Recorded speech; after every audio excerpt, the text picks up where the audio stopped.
میں کچھ ناگزیر مجبوریوں کی وجہ سے ایک ایسے دور سے گزرا کہ قرآن کو شدید مصروفیات کی وجہ سے بالکل وقت نہ دے سکا۔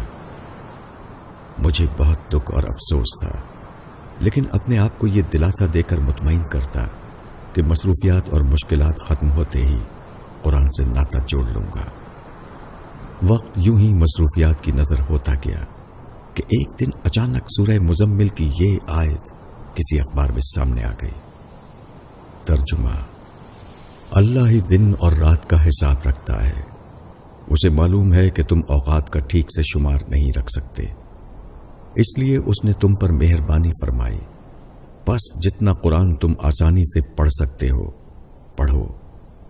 اسے معلوم ہے کہ تم میں کچھ لوگ مریض ہیں اور کچھ رزق اور اللہ کے فضل کی تلاش میں ہیں اور کچھ اللہ کی راہ میں جہاد میں مصروف ہیں، بس جتنا قرآن بآسانی پڑھا جا سکتا ہے پڑھ لیا کرو۔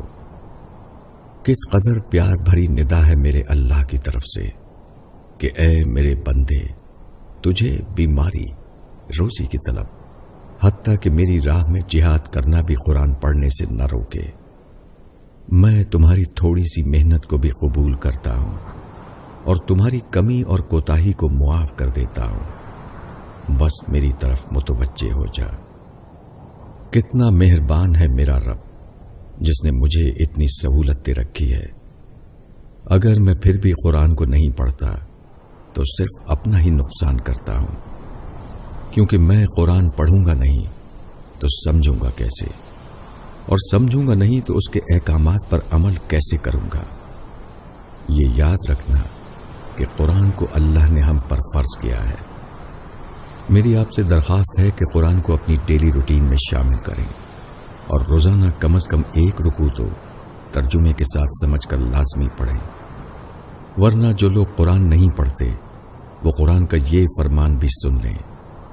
جب قیامت کے دن نبی کریم صلی اللہ علیہ وسلم ان کی شکایت اللہ سے اس طرح فرمائیں گے اور پیغمبر کہیں گے کہ اے میرے رب، بے شک میری امت نے اس قرآن کو چھوڑ رکھا تھا۔ کوشش کریں کہ قرآن کو اپنی زندگی میں شامل رکھیں۔ اگر کبھی زندگی میں مجبور و مصروف ہو گئے تو اس آیت کو نہ بھولنا، بس جتنا آسانی سے ہو سکے اتنا قرآن پڑھ لیا کرو۔ اللہ تعالی ہم کو قرآن کریم پڑھنے اور سمجھنے والا بنا دے اور اس پر عمل کرنے والا اور اس کو دوسرے لوگوں تک پہنچانے والا بنا دے۔